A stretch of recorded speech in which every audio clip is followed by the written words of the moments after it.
आया, इनको इस तरह आग लगी है जिस तरह आखिरी कोयला का जो आखिरी उसका बगोला होता है उस तरह ये फटके हैं। बिल्कुल मैं नहीं बरी हुआ और मेरा बेटा सलमान बरी हो गया। और इल्ज़ाम ये है कि सारी करप्शन शहबाज शरीफ के चीफ मिनिस्टर हाउस जो थी और बच्चों को और उसको और बच्चों को फ़ायदा पहुंचता था। बच्चे अल्हम्दुलिल्लाह वो तो बरी और शहबाज शरीफ कहते हैं बरी नहीं हुआ। अंदाज़ा करें, इमरान खान को दिन में और ख्वाब में मैं मिलता हूँ और रात को वो बुड़बुड़ा के उठ पड़ते हैं कि तुम फिर आ गए मेरे पास। दिन में दफ्तर में जब आप उनको मिलने जाते हैं, आप मिलने जाते हैं, वो मेरा जिक्र मेरा होता है। ये आज अदालत उस्मा के लिए भी लम्हा फिक्रिया है। लंदन के फैसले के बाद नायब न्याजी गठकोट तो छोड़ देना, वो तो एक फिक्स मैच है। ये आज मुकन्नना के लिए, इस मुल्क के तमाम कानूनी इदारों के लिए ये एक लम्हा फिक्रिया है। यहाँ पर तो बदतरीन किस्म का इस मुल्क के अंदर जो विक्टिमाइजेशन का जो एक सिलसिला जारी है कई दिहाइयों से, वहाँ पर तो कोई डंडा नहीं चलता। वहाँ तो कानून की बात होती है। जब जादू टूना बंद हो जाएगा, ये खेल तमाशा बंद हो जाएगा। Viewers, a very warm welcome this show. मैं हूं कामरान शाहिद। शहबाज शरीफ साहब की आज कोई 1.5 घंटे पे तवील आप सुन रहे थे प्रेस कॉन्फ्रेंस, और उनको ये मौका इसलिए मिला कि बरतानिया में 2 अकाउंट्स की तहकीकात हुई। अपोजिशन का कहना है, PMLN का कहना है कि ये 2 अकाउंट्स तक की नहीं थी बल्कि 2 ज़्यादा अकाउंट्स की थी। उसमें उनकी अपार्टमेंट्स भी थे, उनकी प्रॉपर्टीज़ भी थी। ये नून लीग का वर्जन है।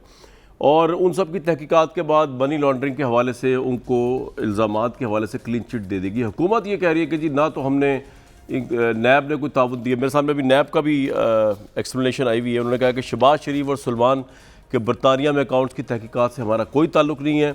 नैब ज़राए के मुताबिक शहबाज शरीफ उनके बरतानिया अकाउंट तहकीकात से नैब का कोई ताल्लुक नहीं, जबकि मनी लॉन्ड्रिंग जो सलमान शहबाज शरीफ के बरतानिया में अकाउंट्स या मनी लॉन्ड्रिंग केस की तहकीकात का नैब कभी भी हिस्सा नहीं रहा। दूसरी तरफ नून लीग जो है उन्होंने वो लेटर्स पेश किए और रिपोर्टर्स ने भी बरतानिया के पेश किए हैं नेशनल क्राइम एजेंसी की तरफ से, जिसके अंदर ये बताया गया कि नैब के डायरेक्टर जो थे सलीम शहजाद, वो बाकायदा मिलने गए इंग्लिस्तान में नेशनल क्राइम एजेंसी से और उनको सारा केस बताया कि यहाँ पे जो चल रहा है, आशियाना हो या पनामा हो या जो टीटीज़ हो, और हर तरह के ताउन की पेशकश की। जिसके बाद नून लीग जो है वो फूले नहीं समाई, जश्न का सामान है। और वो कह रहे हैं कि ये तमाम तर कोशिश करने के बावजूद हुकूमत जो है वो हमें गलत साबित नहीं कर सकी, मनी लॉन्ड्रेंट साबित नहीं कर सकी, मुजरिम साबित नहीं कर सकी। हुकूमत ने कहना जी हमने तो कभी ये मुतालबा किया ही नहीं था, हमने तो कभी एविडेंस दिया ही नहीं था, हमने तो कभी इस तहकीकात का हिस्सा बने नहीं थे, हमने तहकीकात इनिशिएट की ही नहीं थी। उसमें मैं पिछले 2 दिन से सवाल ये कर रहा हूँ कि अगर आपने ऐसा नहीं भी किया था तो आपने क्यों नहीं किया, जबकि आप पाकिस्तान में इतने बुलंदबांग दावे करती है हुकूमत कि आपके पास इतना बड़े केसेस इनके खिलाफ है और ये मनी लॉन्ड्रिंग करके बरतानिया लेके आते हैं, बरतानिया से मनी लॉन्ड्रिंग करके वापस लेके आते हैं। बरतानिया जैसे ममालिक बकौल हुकूमत के नाम लिए बगैर भी कहते हैं मगरबी ममालिक और ईस्ट इंडिया कंपनी का रोल प्ले कर रहे हैं, जिसके अंदर गरीब मुल्कों की मईशत जो है वो चुराई जाती है, हमारे करप्ट हुक्मरान चुराते हैं। अपोजिशन नून लीग की बात हो रही है और इंग्लैंड में जो है उनको सेफ हेवन मिलता है। तो मेरा सवाल तो ये और रहेगा इंशाल्लाह कि अगर आपने तहकीकात का, आज आप तहकीकात से दामन छुड़ा रहे हैं या आप कह रहे हैं आपकी बात सही भी मान ली जाए कि आपने तहकीकात इनिशिएट नहीं की, तो आपने उस तहकीकात का जब पता चला, जब DG नैब गए, जब लेटर गया यहाँ से एक बैरिस्टर का, एक लॉयर का मुबैना तौर पर जो अपने आप को एसेट रिकवरी यूनिट के लेटर हेड से उसने भेजा और उसने नेशनल क्राइम एजेंसी को एड्रेस किया, तो आपने क्यों वो एविडेंस प्रोवाइड नहीं किया, हमें बताइए। और अगर एविडेंस प्रोवाइड किया तो फिर क्या ये आप तस्लीम कर रहे हैं कि उन्होंने एविडेंस या तो इन फर्स्ट प्लेस लिया ही नहीं, या अगर लिया तो उसको ऑथेंटिकेट नहीं कर सके? ये तमाम सवाल आते हैं जिसका हुकूमत जवाब अभी तक क्लियर कट टर्म्स में नहीं दे रही, लेकिन हो सकता है उनके पास जवाब हो। जो जो ये केस बढ़ता जा रहा है, खबर बढ़ती जा रही है, डॉक्यूमेंटेशन इसके ऊपर आती जा रही है। मेरे सामने जो है FIA का एक डॉक्यूमेंट है रिलेटेड टू दिस केस, जो अगेन मैं बता दूं हमारे किसी रिपोर्टर ने नहीं दिया, ये शहबाज शरीफ साहब ने आज प्रेस कॉन्फ्रेंस में साबित करने की कोशिश की, उन्होंने ये प्रोड्यूस किया। और उनका कहने का मतलब ये है कि FIA ने जो है पूरी मावनत की उनके इस केस के खिलाफ नेशनल क्राइम एजेंसी को।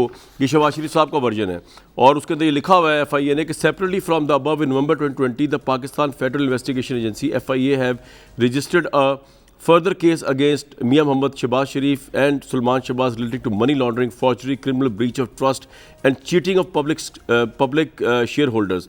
The sums alleged to be involved rupees 25 billion, approximately 115 million Great Britain pound. The NCA is making further inquiries in relation to this matter. ये लेटर allegedly शहबाज शरीफ साहब के बकौल नेशनल क्राइम एजेंसी का letter है, जिसमें वो ये रिपोर्ट पेश कर रहे हैं अपनी अथॉरिटीज़ को या जिसको भी पेश कर रहे हैं कि ये FIA जो है वो पूरी तरह तहरीक इंसाफ के अंडर, जो FIA है पाकिस्तान तहरीक इंसाफ की गवर्नमेंट के अंडर, वो प्रोवाइड कर रही है। और ग्रेट ब्रिटेन की करेंसी के अंदर उन्होंने बताया है कितनी बड़ी फ्रॉडरी हुई है, ये बताने के लिए, समझाने के लिए इंग्लैंड के अंदर कि ये लेटर जो है, ये केस जो है ये कितना हाई प्रोफाइल है। लेकिन उसके बावजूद शहबाज शरीफ साहब कह रहे हैं हमें क्लीन चिट मिली। इस तरह शहबाज शरीफ ने ये भी बताया कि मैंने कॉन्सेंट सिर्फ UK के किसी अकाउंट की नहीं दी, बल्कि UK के अंदर जो HBL का अकाउंट है उसकी भी कॉन्सेंट दी। ये लेटर भी हमें शहबाज शरीफ साहब की इस प्रेस कॉन्फ्रेंस के बाद मैसर हुआ है, जिसमें मॉर्टगेज फाइनेंस एप्लीकेशन और ये और वो कुछ डॉक्यूमेंट्स हमने आपको कल दिखाए थे, हमारे रिपोर्टर्स ने भी दिखाए थे और इंग्लैंड से रिपोर्टर्स ने दिखाए थे। वो अपनी जगह पे स्टैंड कर रहे हैं।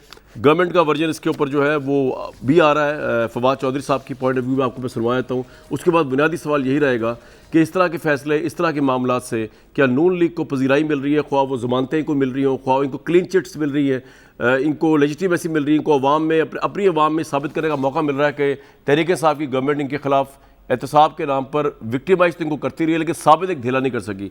फवाद चौधरी साहब ने क्या कहा, जरा वो भी सुन लें। व्यूअर्स, इसके साथ साथ एक और बड़ी अहम खबर है जो शेयर करूंगा आपके साथ, बल्कि कर रहा हूं कि US सेनेट के अंदर एक बिल पेश हुआ है जिसके अंदर पाकिस्तान को अब सजाएं देने का सोच रहे हैं। और उसके अंदर वो कह रहे हैं कि जी जिसने तालिबान की 2001 से आज तक 2020-21 तक मदद की, उन तमाम कंट्रीज़ का एहतसाब किया जाए। वो बिल आपसे शेयर करेंगे, उनमें पाकिस्तान का नाम बिलखसूस लिया गया है। जनरल एवान साहब, ये जो सारा काम चल रहा है, कभी बरतानिया की अदालत का फैसला आ रहा है जिसमें NCA की जो रिपोर्ट्स आ रही हैं, जिसमें चल रहा है पता कि जिनके 2 अकाउंट थे या जो कुछ भी था वो क्लियर हो गया, जिसके ऊपर नून लीग इतना जश्न मना रही है।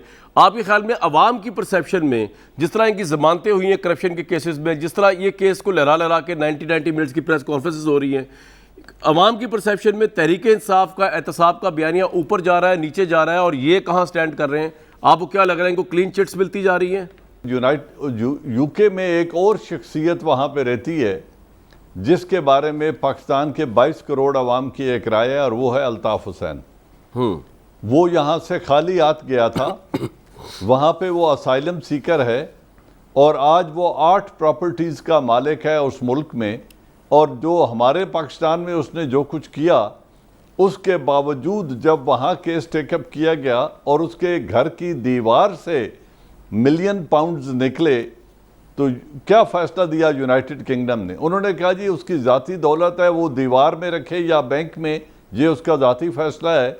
और जो उसकी 8 जायदादें हैं वो MQM की मलकियत है, वो प्रॉपर्टी है पार्टी फंड। तो सर आपका पॉइंट क्या जनरल साहब? लेकिन आज तक कोई वो, मेरा पॉइंट ये है कि बरतानिया जहाँ जो भी इन्वेस्टर्स जाके मिलियन पाउंड इन्वेस्ट करेंगे, वो अपने इन्वेस्टर्स के खिलाफ कभी कोई फैसला नहीं देंगे, इर्रेस्पेक्टिव ऑफ द पार्टी। जिस पार्टी के खिलाफ हो, वो प्राइवेट शख्स हो या सियासी शख्सियत हो। अगर आप थोड़ा और पीछे जाएं तो इंग्लैंड से एक फैसला आया था, और वो था लिखा हुआ कैलेबरी फॉन्ट में, जिसकी ऑब्जर्वेशन सुप्रीम कोर्ट के जजेस ने दी थी।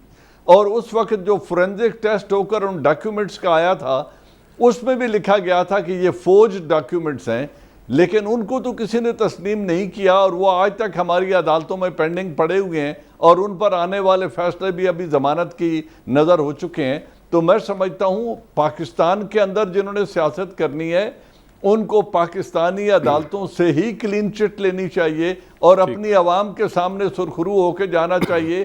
कौन क्या कर रहा है इसका इल्म जो है या अदालतों को होगा या इन्वेस्टिगेटर्स को होगा। बिल्कुल सही।